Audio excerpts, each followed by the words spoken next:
अमर सिंह चंदेला, इनका सवाल ऐसा है कि कुरान के बारे में ऐसा कहा जाता है कि मोहम्मद पैगंबर के पास रोज एक कुरान की आयत आती थी और वो भगवान से भेजी जाती थी। ये बात सही है क्या?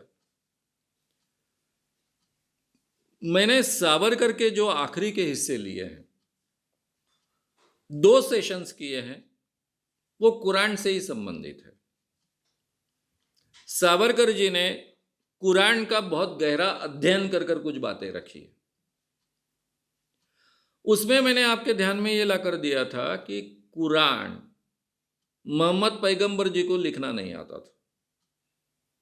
यानी आज की परिभाषा में बोलना है, जिसको लिखना नहीं आता और पढ़ना भी नहीं आता उसको हम अनपढ़ कहते हैं। तो वो उस ढंग से पढ़े लिखे नहीं थे, उनको सुनाई देती थी, केवल सुनाई देती थी। और वो सुनाई हुई बात, यानी उनकी श्रद्धा थी कि ये जो बात मुझे सुनाई देती है वो ईश्वर के जरिए मुझ तक आ रही है, और केवल उनको वो सुनाई देती थी और किसी को सुनाई नहीं देती थी। और वो सुनी हुई बात वो अपने शिष्यों के सामने कहते थे। उसी में से कुरान आगे चलकर बना है। उनके शिष्य ने ये सभी बातें इकट्ठा की, लिखी और फिर कुरान बना है।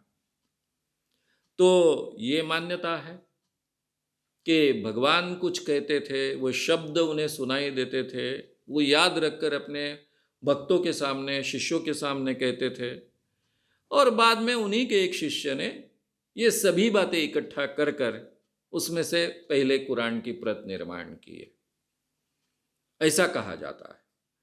सेम बात यहूदी धर्म के बारे में। यहूदी धर्म में भी उनके प्रेषित को ये बातें सुनाई देती थी और दिखाई भी देती थी। 10 कमांडमेंट्स, ये सुंदर सिनेमा उस पर बना है, जिसको कई ऑस्कर्स मिले। ये 10 कमांडमेंट्स में पहाड़ पर ऐसी लिखी हुई चीजें बताई जाती है, तो उनको दिखती भी थी।